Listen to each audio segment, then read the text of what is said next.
Well, good morning and welcome to Frankly Speaking here on WYDC TV Big Fox. I'm your host, Frank Acom. We are broadcasting live from the Hesselson studio here on Marcus Street in Corning, and we have a lot to talk about this morning as we near, a week out from Iowa.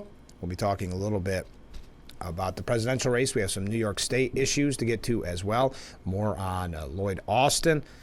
So sit back and relax because we're going to have a lot of fun this morning. As always, you can reach out at the number on the bottom of your screen.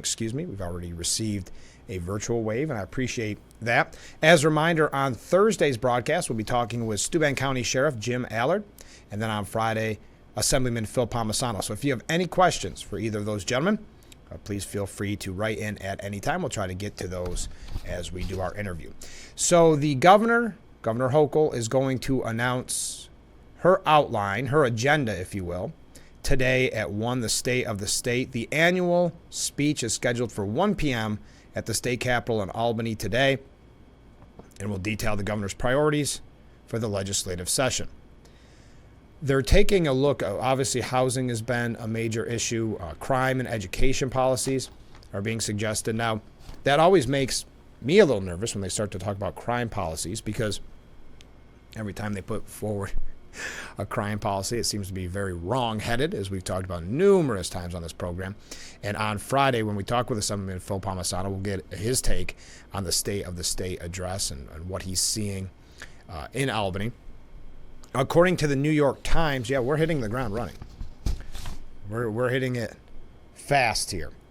According to the New York Times, here are some of the priorities that the governor is going to lay out today.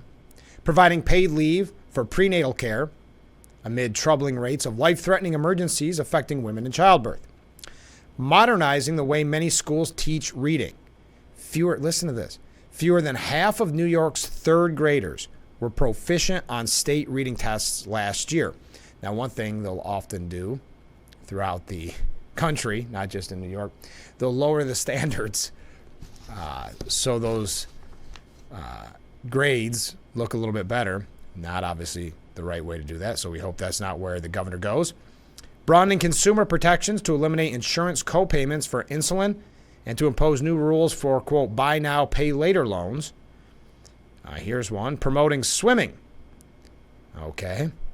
Setting up a public-private partnership for artificial intelligence research, bringing together researchers from the State University of New York, the City University of New York, and a handful of private universities. So that's a quick overview. We'll hear more from the governor. As a matter of fact, speaking of the reading, I see that State Comptroller Thomas DiNapoli is suggesting, and I don't think this is a bad idea, urging that New York require personal finance classes for high school students. I know there's kind of that meme or that cliche that goes on online where I wish they would have taught me in high school, how to do my taxes, or how to balance a checkbook, or really what turns out to be basic things in life, instead of, they'll always show some example of maybe something you didn't end up using in your day-to-day life. But the State Comptroller's Office urged the Board of Regents to make instructions in personal finance a requirement for New York high school diplomas. This is to help students become more financially literate. The Board of Regents, which sets education policy, listened to representatives from State Comptroller Thomas DiNapoli, who had endorsed the concept of a required course on personal finance in an op-ed back in November. Now, that was just a side tangent, because we just have one other thing on New York here. But that was a side tangent from the State of the State, but I thought it was a good idea. What do you think? Personal finances in our schools, probably not a bad idea. Could really help down the line. But Hochul is seeking a retail theft task force. We talked about this a little bit yesterday about dealing with shoplifting. Businesses are leaving because of, or shutting up their doors because of this scourge of shoplifting, where nothing can really be done because of bail reform and other laws implemented from Albany. But Governor Hochul, who vetoed a bill in November that would have created a task force, is now here in January asking the state police about establishing a law enforcement task force that would target the crime wave of shoplifting. A state police source briefed on the matter said the task force would be similar to ones that have sought to crack down on illegal gun trafficking and also gang activity. Wonder how those have been going. Out of curiosity, that wasn't a slight. But that source said staffing for the task force has been a concern. Still, Hochul is expected to outline her plan for the retail theft task force in the State of the State today. So if you're going to tune in at 1 o'clock to watch that, you may hear a little bit about basically a shoplifting task force. 2 months ago, citing the high cost of task force that were not part of the state's financial plan, Hochul vetoed 32 bills that would have created task forces or required intensive studies and reports to be undertaken by state agencies and authorities. The governor estimated those commissions and task force would cost about $35 million. Now, again, we talked about it. We had a lot of viewers weigh in on it when we originally, I wouldn't say broke the story, but started talking about shoplifting in the larger context of what we're dealing with in New York State, about public safety, about business climate in general, and why businesses are leaving, why people are leaving, voting with their feet. And shoplifting was a major, major concern, a major focus, obviously, of businesses on whether or not they intend to move here to New York or stay here or just close their doors. So we'll maybe have a little more information for you on that on tomorrow's program after the State of the State, again at 1 o'clock today, if that is something that interests you. Now, we've got to take our first break, so stay with us. This is Frankly Speaking here on WYDC TV, Big Fox.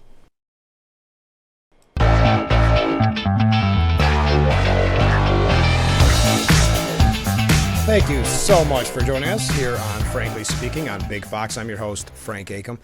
So yesterday we talked extensively about the defense chief, Lloyd Austin, declining to tell the White House that he wasn't indeed working from home.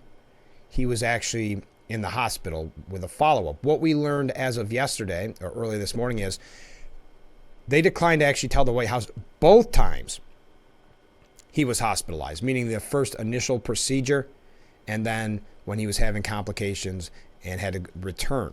So both times the White House kept in the dark. Defense Secretary Lloyd Austin declined to inform the White House both times he was hospitalized and transferred authority to run the Pentagon to his deputy.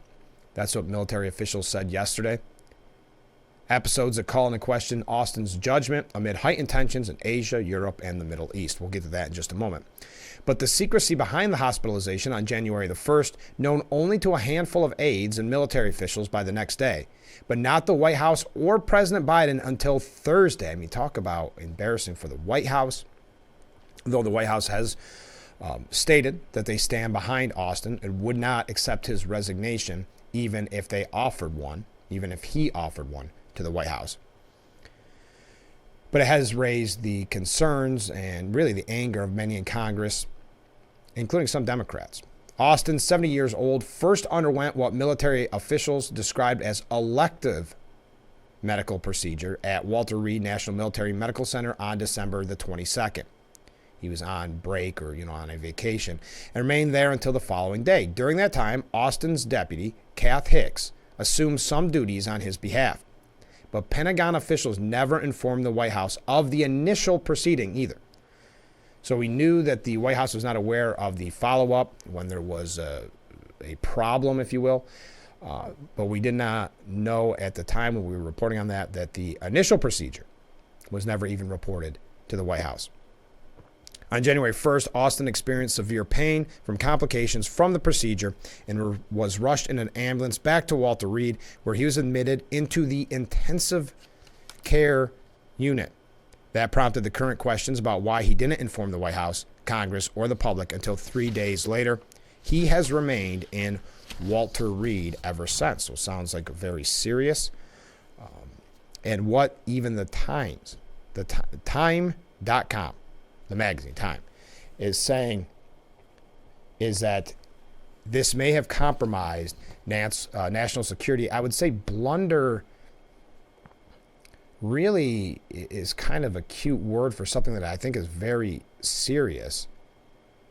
Now, they called it, and I always find this fascinating when we talk about media. So you see the headline there on your screen from Time. Lloyd Austin's surgery blunder may have compromised national security. Blunder, is that a strong enough word? Well, when I printed this out this morning, it looks like maybe the website has since been updated. It was actually Lloyd Austin's surgery fiasco may have hurt national security. So what made them go back in and change fiasco to blunder? Just out of curiosity. Nothing more to say there except for that it's kind of interesting. But as it stands, according to Time, Austin's, I got to run, baffling blunder won't define his legacy. So what this piece does, I should give you a little bit of background information. It's basically a hit piece for some reason on Donald Rumsfeld. Saying, well, even Rumsfeld knew to put in procedures when he had to have, I think he had a minor surgery too. Something with his, an injury dating back to when he was on the Princeton wrestling team. So he had a surgery when he was Secretary of Defense. And they went through and, spent the first page saying, well, even he knew to go through these procedures. And then listen to this. I don't understand how you see what happened in this case and somehow use it as a way to attack Donald Rumsfeld. But as it stands, Austin's baffling blunder won't define his legacy or drop him in the inevitable defense secretary rankings below Rumsfeld. So he's not even going to be below Rumsfeld. I know. I don't know where this is coming from. Whose record leads some to brand him. Yeah, they're not done picking on Rumsfeld. Whose record leads some to brand him the worst ever to run the Pentagon's E-ring, worse than even Vietnam architect Robert McNamara. But on the question of who was in charge of the Pentagon and its ability to blast the threat from the sky for those few hours back in 2006, Rumsfeld got it right.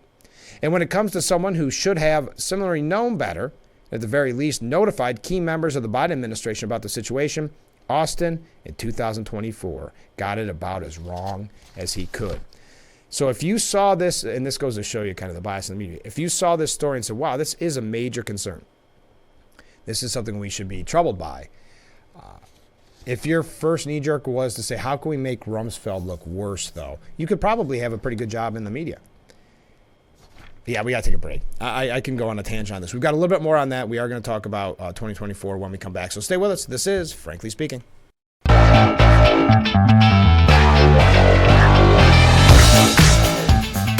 Broadcasting live from the Hesselson studio there on Marcus Street in Corning. I'm your host, Frank Acom. This is Frankly Speaking. You're watching Big Fox.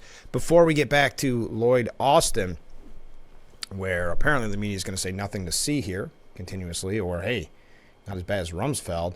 But first, a couple of comments from viewers. You can reach out at any time. You see the number on the bottom of your screen. Personal finance education sounds great. That goes in reference to what Thomas DiNapoli is suggesting to the Board of Regents, which is let's put in personal finance classes for high schoolers to graduate. Personal finance education sounds great as long as they keep it simple and clear enough to keep students involved and interested. Those types of programs were attempted when I was in school, but not required or done very well.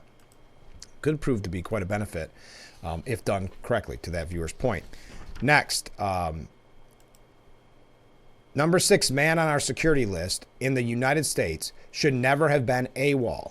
Bonehead administration. MIA, not AWOL. They correct themselves.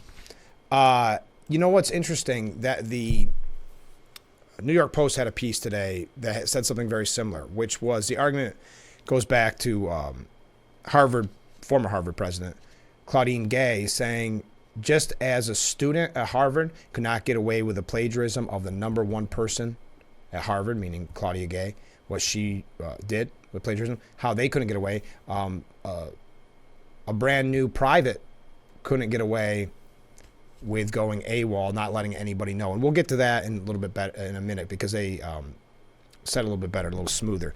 But to show you more about what I'm saying about the media, remember this name, former Director of National Intelligence, James Clapper. He argued that there's nothing to see here, that we're making a mountain out of a molehill. Because it's not as though he was sprinted away to some undisclosed location.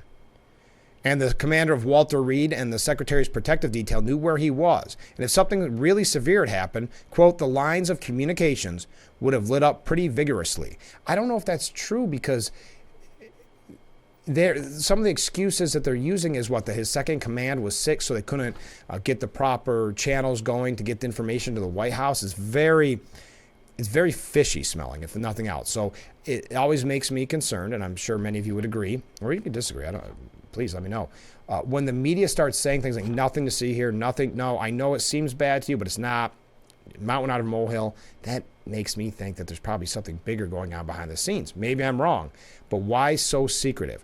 Well, according to Clapper, everybody knows that Lloyd Austin's just a big introvert, or an introvert, and his security knew where he was. An introvert is...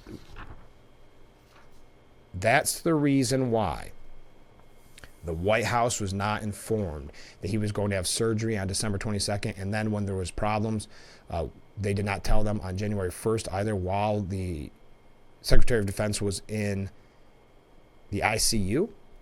It's because he's an introvert, according to James Clapper, who's, I would have thought, lost any kind of credibility. But anyway, you had many others weighing in on this, and I can't run too late. Joni Ernst of Iowa said it's absolutely unacceptable when we've got Houthis attacking Americans and carrier ships, when we have the Gaza war going on, what we have in Ukraine going on, and we have a Secretary of Defense that just is absent. Joe Manchin saying that it was very disturbing, and that he supports some sort of hearing, public or private, to examine what happened. Congress needs answers. But this, again, with the nothing to see mentality, and I'd just be curious if there was an R next to Mr. Austin's name instead of a D, if Elizabeth Warren would have this same opinion. But Elizabeth Warren said she didn't see a need for any further investigation into the situation. No, we don't. We're good. We're good. Some Republicans want to play politics 24/7, she added, adding that she has no interest in what caused his hospitalization. It's not about what caused it necessarily, the hospitalization. It's about the procedures and the protocols of why the White House wasn't informed and who knew the protocol if, heaven forbid, something were to happen during that time. I hope that this, again, Elizabeth Warren, I hope the Secretary recovers fully and speedily and is back at work at 100% as soon as possible. He has taken full responsibility for this, and I'm quite certain it will never happen again. Well, it happened twice. I'm just confused. So Joe Biden will not accept a Lloyd Austin resignation, even if he were to give one, according to Politico. The New York Post's Rich Lowry said Lloyd Austin's Vanishing Act is an indictment of the Biden administration's uselessness and sneakiness. And that's what it feels like, sneaky, doesn't it? Anyone following how weak and passive the United States has been in the face of provocations from our adversaries in the Middle East might conclude that the Secretary of Defense had gone missing. Well, and he did, for a few days at least. He literally did. In an age when it's nearly impossible to go off the grid, Secretary of Defense Lloyd Austin managed it. And he said this isn't about his day-to-day life, his little things, like what he does on a Sunday afternoon. If the Principal Deputy Assistant Secretary to Fair Housing and Equal Opportunity went missing, presumably only her personal assistant would notice, and the country would be probably better for it. The Secretary of Defense, in contrast, is a rather consequential position in the U.S. government. He is in charge of the largest and most important part of the executive branch, and second in the chain of command only to the President of the United States. He is central to any number of scenarios crucial to U.S. national security, including the decision to launch a nuclear strike. If a U.S. destroyer gets hit in the Red Sea, you don't want U.S. commanders and high U.S. officials wondering where the Secretary of Defense is. This is the line, and this is what I wanted to mention before we go to break. Just as no Harvard freshman would get away with the copying that Claudine Gay engaged in Harvard, no private first class would go AWOL and expect to remain in the military. The Pentagon says it couldn't notify this is important, the Pentagon says it couldn't notify other VIPs like, the President of the United States because Austin's chief of staff was also ill. So we're supposed to believe that no one else at the Pentagon has access to a phone or email, that they don't have any line of communications to the White House if the chief of staff is sick and Lloyd Austin's about to go to the hospital. Then some type of different procedure or protocol has to be put into place. But again, there just seems to be more here. And then Rich Lowry says, in fairness, once someone has presided over the pullout of Afghanistan without getting fired, it's hard to get rid of him for anything sort of losing some other country in humiliating fashion. The fiasco could simply be Austin's own unbelievable personal lapse, or like James Clapper said, he's just an introvert. But it's hard not to see the controversy in the context of an administration that when it comes to national security cares as much about fashionable ideological fixations from DEI to the climate as the essentials involved in maintaining a highly capable war-fighting machine. And in closing, Rich Lowry said, meanwhile, we've conducted a real-time experiment regarding Biden foreign policy. With a war on in Gaza and Iranian proxies attacking U.S. interests throughout the Middle East, the Secretary of Defense disappeared, and it didn't matter. We've got to take another short break. Stay with us. We're going to change up the topics, but feel free to weigh in at any point in the program with that number on the bottom of the screen, and we will be right back.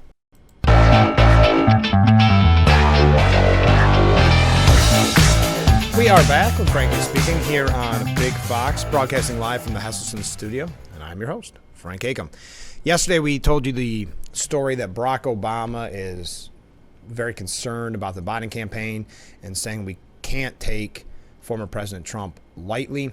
So having private meetings with Biden and some of his associates, kind of saying, hey, let's get our act together. Well, yesterday, Michelle Obama did an interview on a podcast saying, quote, I'm terrified about what could possibly happen. Now, yes, of course, this leads to an excuse, if you will, to start throwing around terms like threat to democracy and like that. But because our leaders matter, who we select, who speaks for us, who holds that bully pulpit, it affects us in ways that sometimes I think people take for granted. You're going to learn something different about the parties here in just a second. Maybe if you look at like a Reagan's comment that about government isn't the solution to the problem, government is the problem. But Michelle Obama saying the fact that people think that government doesn't really even do anything. And I'm like, oh my gosh, does government do everything for us? And we cannot take this democracy for granted. And sometimes I worry that we do, Michelle Obama said. So government, they do everything for us. Thank you, government. Those are the things that keep me up, she said. Also listing wars in too many regions, the future of artificial intelligence, education, whether the public is too stuck to their phones, and voter engagement among her chief concerns. The tone and tenor, and she doesn't mention Trump specifically, but the tone and tenor of the message matters. We can't just say what the first thing that comes to our mind. That is not authenticity to me. That's childish. And we see childish leadership right before us. What that looks like and how that feels, where somebody is just base and vulgar and cynical in a leadership position. It doesn't trickle down well. That just begets more of that. I think we are obligated to model for those of us that have a platform because it resonates. And I want to resonate good. I want to resonate reason and compassion and empathy. That is Michelle Obama.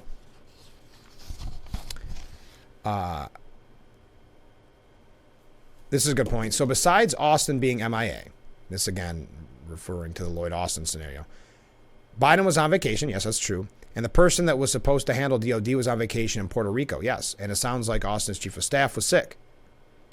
So yes, December 22nd. And well, really December 22nd was the original surgery or whatever it was, procedure.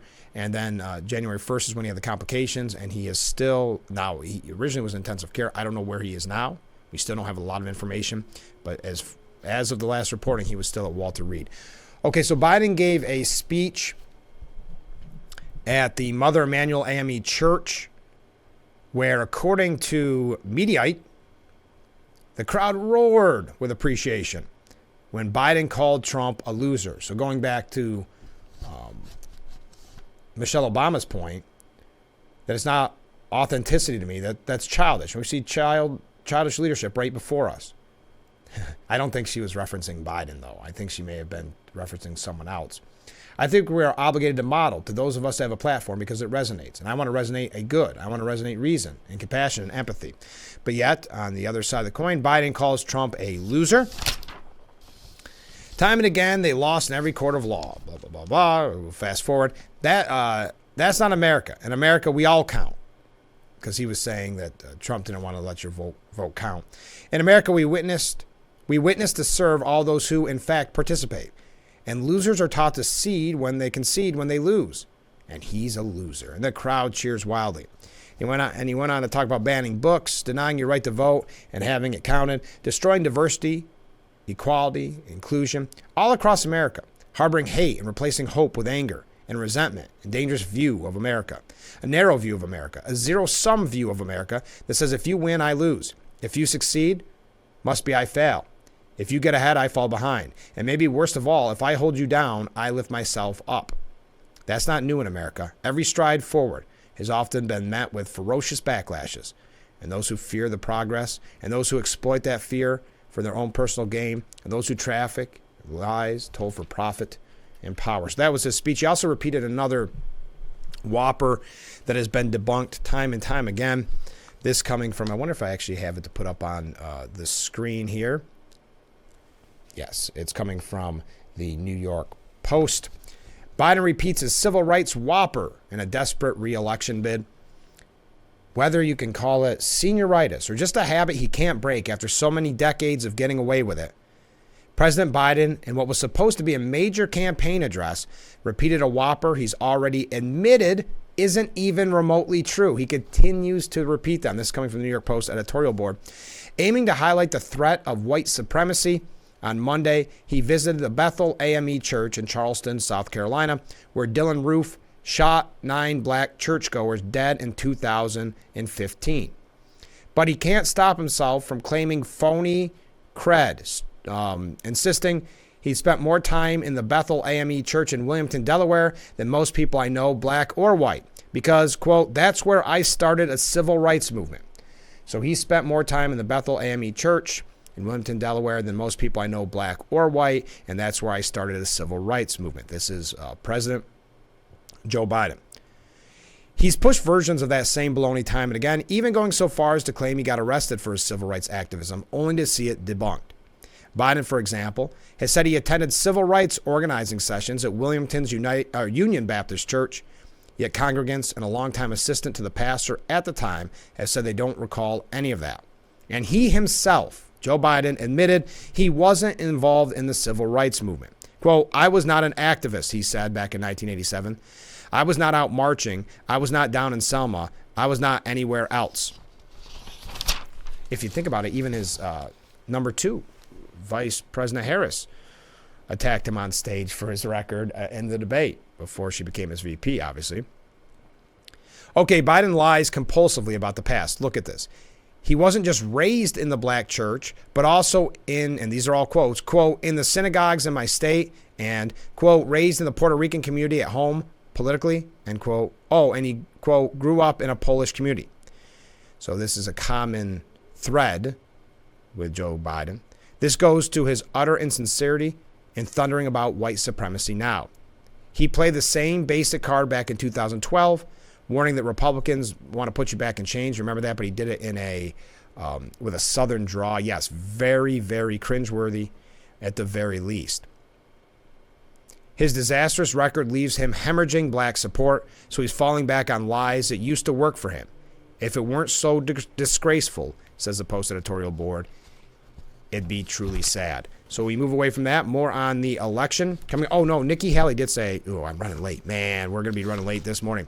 Nikki Haley called out Biden because he lectured her during this speech. We'll talk about that when we come back. So stay with us. I can't run too late. This is Frankly Speaking here on WYDC TV, Big Fox.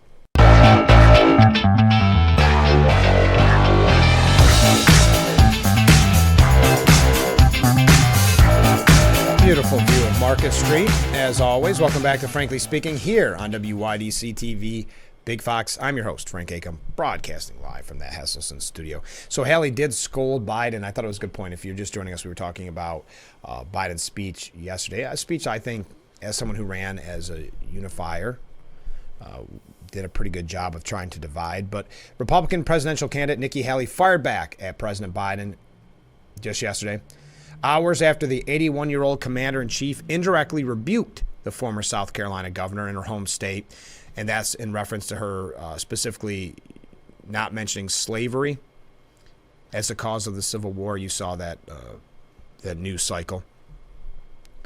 Haley slammed Biden for calling her out. For Biden to show up there and give a political speech is offensive in itself, which I do think is a fair point, giving a political speech at Mother Emanuel AME Church in Charleston, South Carolina, the site of the racially motivated mass shooting.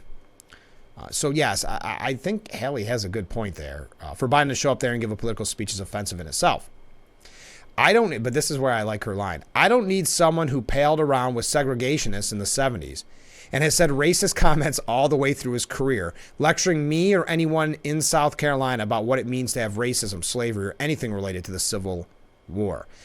That's a good point. He did brag up the fact that he paled around with segregationists.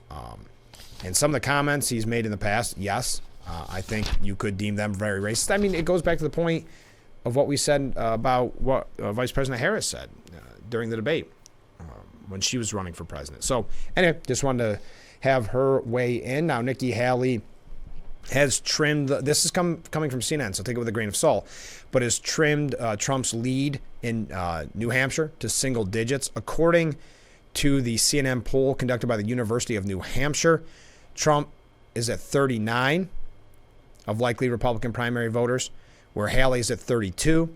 So I'm guessing if you don't like Trump, or you're a Nikki Haley supporter, or however you want to word it, you've got to be outraged at Chris Christie staying in, right? Shouldn't at this point, if Chris Christie dropped out, you would assume his support would go to a Haley, maybe a DeSantis. But either way, if she's that close to New Hampshire, don't you say, because Chris Christie's going around really on his high horse saying he's doing this to stop Trump, that he's kind of the attack dog against Trump. So really, if that's where his heart is, and his heart isn't actually in getting his own show on MSNBC or something to that extent, if it really is to stop another Trump presidency, why would he not get out while there's still a chance? Again, this is a CNN poll, but still a chance for Nikki Haley. So 39% for Trump, 32% for Haley. The rest of the field lags far behind, with Chris Christie at 12%, Ramaswamy at 8%, DeSantis at 5%, and Hutchinson, who I think we all forgot was in there, is at less than 1%. So that, again, coming from CNN. Now, Nikki Haley, to her credit, I know because I've been pretty negative on Nikki Haley, not as a person. I think she is fine. I just don't like, I've told you a million times, I don't like the red flags of them, meaning the media and moderates, Democrats telling us the only way we can win is with Nikki Haley, because we've heard that with Mitt Romney, we heard it with McCain, we actually heard it with Jeb Bush for quite some time until Trump, got the best of it at the debates, we'll say. So Nikki Haley, they asked, do you think the Supreme Court should keep Trump on the ballot, take him off? What do you think? She said, no, he shouldn't be taken off the ballot. And the Supreme Court needs to rule quickly before other states start to do this. Yes, we have a lot of states. I think I heard 32 have some type of challenge to this. And now we've already seen it go to lower levels where representatives, their opponents are saying, well, they knew Trump. Get him on the insurrectionist clause. It is a troubling slippery slope for democracy, but we'll continue. This is one of those, don't open a door if you don't want to see what happens. This is a door we don't need to open. Yeah, slippery slope, same thing. I will defeat President Trump fair and square. I don't need anybody throwing him off the ballot to do it. But this started back with COVID. The idea that you have people telling people what to do, how to think, how to live, all of that's wrong. If they could do this to him, they'll do it to someone else. Well, yeah, we've already seen that attempt anyway with a Pennsylvania congressman. We can't have others saying, I don't think he should be on the ballot. I think Americans can decide on their own whether they want him on the ballot or not. Exactly. To say, no, we don't trust the American people in this is very troubling. That we want to take that out of their hands because we don't like Trump.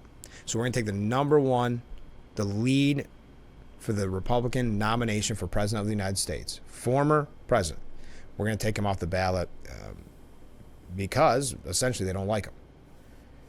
There's no, or they don't trust the American voter, which, as I've said numerous times before, should not come as a surprise, because if you recall, with Bernie and Hillary, the Democrat Party didn't necessarily trust their own voters in that scenario.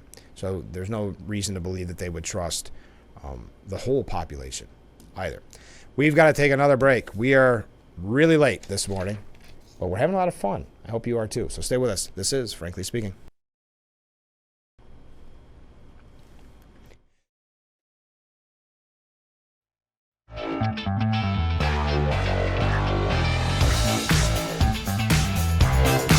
Welcome back to Frankly Speaking here on Big Fox. One other thing about New Hampshire, and I know that they're probably highlighting New Hampshire because Nikki Haley has made some moves on Trump. Again, Trump's still in what you normally consider a commanding lead at 39% to her 32%.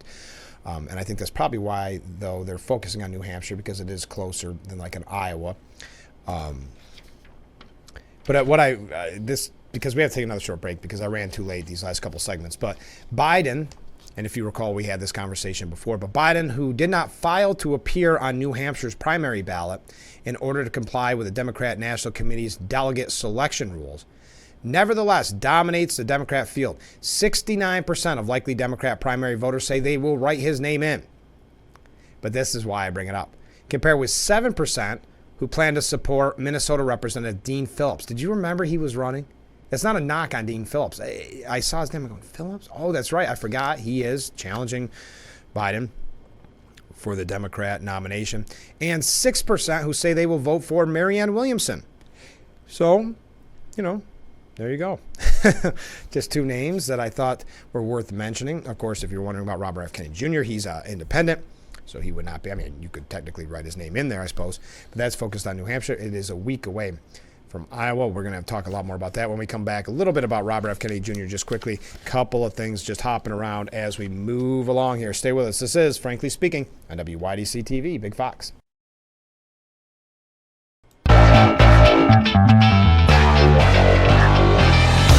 Thank you again for joining us here on Frankly Speaking. I know we didn't have a chance to mention this. I'm not sure if you followed it. Robert F. Kennedy Jr., a PAC that is associated with him, was throwing a big birthday party for him.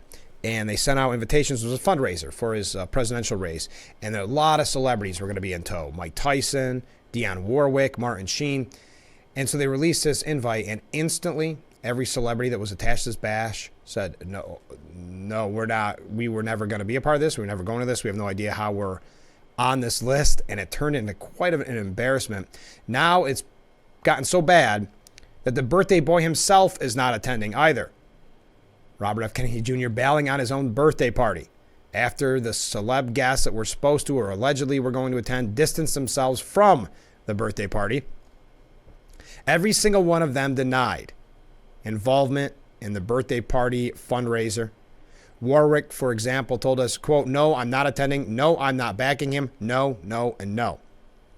And to avoid any confusion that might have been left, her rep added in bold in the email, Ms. Warwick has no association or affiliation whatsoever with Senator Robert F. Kennedy Jr. She will not, nor will she ever attend any events or fundraisers in connection with RFK Jr. Well, that takes care of that. A rep for the PAC, I don't remember what that PAC was actually called, Political Action Committee. Founder previously told the New York Post, performers and other celebrity guests will be announced in one of your sister publications earlier next week. When we asked about it on Monday, said the Post, if the event was canceled, the PAC has yet to comment. Just to pass, I know we have some people out there that like to follow the campaign of Robert F. Kennedy Jr.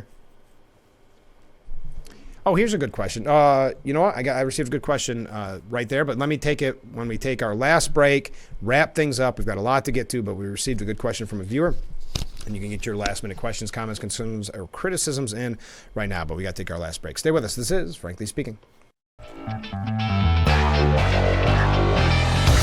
Okay, we are back. As I mentioned, so many people reach out throughout the program, and I can't tell you how much I appreciate that. You can actually reach out as well after the program.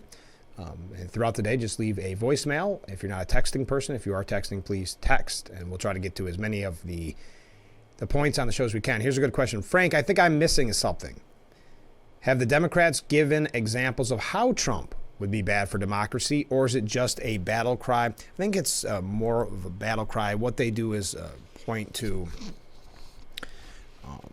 January 6th, saying that he wouldn't give up power if he gets in there, something to that extent. But no real specifics that I've seen. But please, if someone is watching and you can say, well, look, it's not just a battle cry. Here are the specifics. I'd love to see it. I think it is a lot of hyperbole and a lot of rhetoric. And that's why you'll see, especially as we near November, there'll be a unified front that we saw with Michelle Obama yesterday to start throwing that around. So you won't see too many interviews where a Democrat before election doesn't mention quote-unquote threat to democracy. Biden has mentioned it in all of his speeches thus far, as far as I'm aware. It'll be a common, almost like a broken record battle cry, to your point. Hey, Bill Clinton was spotted palling around with California Governor Gavin Newsom. Gavin Newsom, kind of a potential star of the Democrat Party. A lot of people thought that he was running a shadow presidential campaign in case something were to stop Biden from running. That he dropped out, had a health issue, whatever the case may be. So it's interesting that Bill Clinton meeting up with Gavin Newsom at a luxury Mexican resort. As we know, Bill Clinton back in the spotlight with the Epstein document reveal. So it's interesting that Newsom, what he's working on behind the scenes. Now, I don't know, and I'm saying this as I do not know the answer to this. Are the Clintons, should I say, still the quote-unquote kingmakers they once were, where people looked to get their support because they kind of had the machine and the mechanism behind them? I don't know if that's the case. I would say I have my doubts. A couple of pieces that we did not get a chance to get to, but you may want to check out for yourself. At the New York Post, Richard Goldberg writes, with Tehran closer to nukes, Congress must end Biden's Iran appeasement before it's too late. Biden's 3 years of appeasing Iran has brought the world's leading state sponsor of terrorism closer than ever to developing a nuclear weapon. While most Americans were on winter break, the United Nations nuclear watchdog reported that Iran has tripled its production rate of near weapons-grade nuclear fuel, 60% high enriched uranium, with a stockpile large enough to potentially produce one nuclear bomb in a week or 6 bombs in a month. Well, how did we get here? And the piece goes through and shows that appeasement, that caving to Iran. Also, Antony Blinken is going back to Israel for a high-stakes talk. Ready for this? This is from CNN. As U.S. looks to rein in Netanyahu's war campaign. Oh, man, if you haven't seen the video of the guy that finally loses it at these anti-Israel protests in New York where they're blocking traffic, he calls them idiots. I guess like 330 people were taken into custody because it just was a commuter nightmare what they did during this quote-unquote protest, which cannot be winning the hearts and minds of people in New York. But he said, you're disturbing traffic, idiots. Well, they're calling him Angry Mr. Brooklyn, and the New York Post says he's right. These protesters are idiots. We are out of time for today's edition of Frankly Speaking. Thank you to everybody who joined us. We'll be back tomorrow morning starting at 7 with Frankly Speaking here on WYDC TV. Big Fox, have a great day, everyone.